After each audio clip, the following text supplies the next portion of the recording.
Abbé Pierre d'un point de vue non pas de sa capacité d'interpellation, de son rapport au mal-logement ou de ses campagnes d'interpellatif sur la question de la grande exclusion ou du mal-logement, mais plutôt la resituer sur le soutien aux associations et sur la manière dont on développe des projets. Chaque année, on soutient à peu près 800 projets en France, essentiellement. 10% de nos projets vont à l'international. Et on soutient deux grands axes d'action pour lutter contre le mal-logement et les exclusions. Un axe qui est plutôt sur l'habitat, l'investissement, c'est-à-dire réaliser des opérations de construction de logements ou d'amélioration de logements ou d'espaces et de lieux créés à destination des personnes en souffrance liée au mal-logement. Et puis un deuxième versant qui est moins important, qui représente un tiers à peu près des fonds que nous distribuons, qui est sur la notion d'habiter et de lutte contre les exclusions. Alors le projet Tweet de rue, il est arrivé quand moi-même je suis arrivée à la Fondation Abbé Pierre. Je travaillais déjà dans le mouvement Emmaüs avant d'arriver à la Fondation Abbé Pierre. Et quand j'ai vu ce projet arriver sur les tablettes, j'ai dit c'est pas possible. On va certainement pas faire rejoindre des personnes en situation de grande exclusion à la rue. Les tweets. Bon, déjà j'avais une appréhension de Twitter, moi qui était complètement qui était dans le refus, dans l'impossibilité de participer à ce type d'espace de prise de parole que je trouve rapide, 140 signes, on n'a pas le temps, c'est des punchlines, ça va très très très très vite. Finalement, on n'a pas le temps d'expliquer réellement la situation, d'être là dans la complexité de l'explication. Et en même temps, j'ai découvert les tweets avec Tweet de rue, donc je me suis mise aussi sur Twitter. Voilà, j'ai ouvert un compte Twitter. Peut-être un peu expliquer pour ceux qui n'ont pas suivi le concept même. Le concept, ça a été pour la Fondation Abbé Pierre de soutenir deux associations qui ont accompagné des personnes qui font partie d'un réseau que nous appelons le réseau des boutiques Solidarité. Donc d'accompagner 5 personnes à la rue ou en situation d'hébergement précaire pour qu'elles s'inscrivent sur Twitter avec un parrainage de journalistes de France Inter qui reprenaient les tweets des personnes à la rue. Pour 2 objectifs. Le premier, c'était d'accompagner l'expression et la levée des représentations sur les personnes à la rue, avec bien sûr un postulat d'accompagnant, un postulat de soutenant, donc pas forcément en lien avec ce qui s'est réellement passé pour les personnes titulaires des comptes Twitter. Et puis le deuxième aspect, c'était comment on va essayer de lutter contre la fracture numérique, comment on va permettre à toute personne d'accéder à différents outils qui sont liés à l'expression sur Internet. Alors on a parlé de Facebook à l'instant, mais Twitter fait partie aussi des espaces d'expression qu'individuellement ou collectivement des personnes peuvent explorer.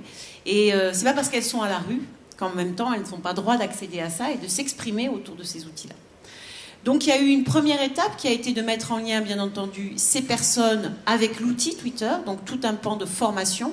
On a commencé à former ces personnes à partir d'octobre 2013 jusqu'en décembre 2013 pour leur permettre à partir de janvier jusqu'en avril de tweeter en lien avec des émissions et des journalistes de France Inter pour que les tweets soient repris, décryptés, expliqués.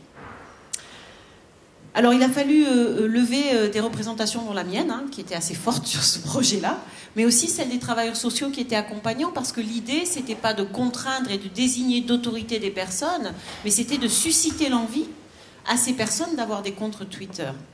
Le deuxième effet de résistance contre lequel il a fallu lutter, ça a été accepter de ne pas maîtriser les propos des personnes titulaires des comptes Twitter. C'est-à-dire accepter que ce soit elles qui décident de ce qui apparaît ou qui n'apparaît pas sur ce compte-là. Accepter de ne pas filtrer.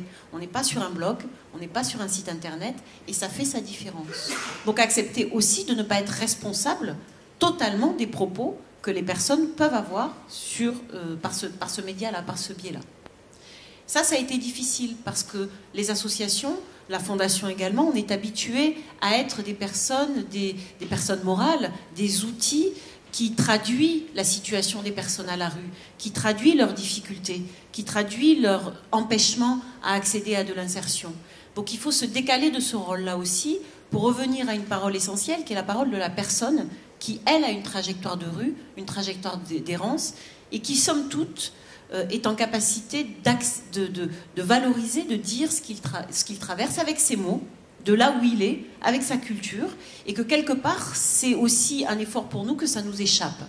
Parce qu'on est quand même dans un environnement du travail social et de l'action sociale qui est extrêmement fermé sur cette question-là et sur l'accès direct de la parole aux personnes. Alors, on a toujours envie de parler en lieu et à la place d'eux parce qu'on a envie de protéger les fragiles, mais on a aussi la force de l'habitude et 20 ans, 25 ans, 30 ans parfois de fonctionnement avec les publics à la rue qui substituent souvent leurs paroles. Donc, c'était intéressant aussi, ces comptes Twitter directement pour les personnes. La difficulté, c'est que on a des personnes qui n'ont aussi parfois que peu d'écoute ou plus d'écoute. Donc Twitter devient une espèce d'immense lieu où on attend des réponses concrètes à une situation de mal logement, d'exclusion. Et Twitter n'apporte pas de réponse concrète. Elle peut l'apporter parfois, mais c'est un lieu de dialogue, c'est un lieu d'échange. D'ailleurs, c'est un lieu de dialogue et d'échange qui est déséquilibré. On peut balancer un tweet sur Twitter et ne jamais avoir de réponse ou avoir jamais personne qui réagit. Ça aussi, on a dû l'accompagner avec les personnes. On est face à des personnes qui sont dans une situation extrêmement difficile d'un point de vue de l'écoute et de la prise en compte de leur situation. Et Twitter n'est pas un lieu forcément de prise en compte de la situation. Et en même temps, ça peut l'être. En même temps, ça a permis à 2 personnes sur les 5 de s'engager dans des aventures différentes que les travailleurs sociaux qui les accompagnaient à l'origine n'avaient pas forcément pensé avec elles, mais qu'elles ont pu construire. On a une personne qui a fait un tour de France, une autre personne qui a trouvé un emploi, qui a duré quand même pendant 6 mois, qui n'était pas du tout situé là où la boutique Solidarité était située, mais qui en même temps a pu nouer des contacts, qui n'étaient pas forcément des contacts qui sont arrivés via un service social ou un lieu d'accompagnement social. Je dirais que la dernière difficulté dont je voudrais parler, c'est effectivement comment on donne de la continuité. L'idée pour la Fondation Abbé Pierre, ça n'était pas d'être un vecteur pour permettre une continuité sur l'accès à Twitter à toute personne qui est à la rue. Et en même temps, ça nous intéresse. Accès à Twitter, accès à des informations dans la régularité. La difficulté de la rue, c'est que finalement, les personnes qui sont à la rue sont faiblement équipées de téléphones mobiles adaptés pour aller sur Twitter. Et la deuxième chose, c'est que pour avoir accès à Internet ou avoir accès à Twitter, Facebook ou autres réseaux, parce qu'il y en a aussi beaucoup d'autres qui sont intéressants pour les personnes à la rue, c'est la continuité. Les personnes qui sont à la rue n'ont pas de continuité dans l'accès à Internet. Donc on a levé aussi des problématiques fondamentales qui est accéder à un outillage pour avoir de la continuité, avoir un abonnement dans la durée pour avoir de la continuité, et puis avoir de l'accompagnement pour certaines personnes pour l'appropriation de ces outils, qui ne s'approprient pas juste en allant sur la toile.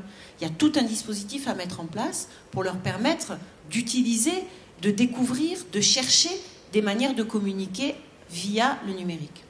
Ça, ce sont des effets qu'on a levés sur une entrée qui est très importante pour nous, qui est l'accès au droit aussi. On a un programme d'État dans le plan de lutte contre la pauvreté qui veut simplifier l'accès au droit. Et cette simplification de l'accès au droit passe beaucoup par le biais d'Internet et par le biais des outils numériques. Ça empêche 80% des personnes qui sont à la rue de pouvoir avoir de la continuité et de l'accès au droit dans le cadre de ce projet de simplification. Il y a donc à mener de front aussi à la fois un outillage et un équipement et une formation, ce que nous avons mis en œuvre avec une autre structure du mouvement qui est en cours.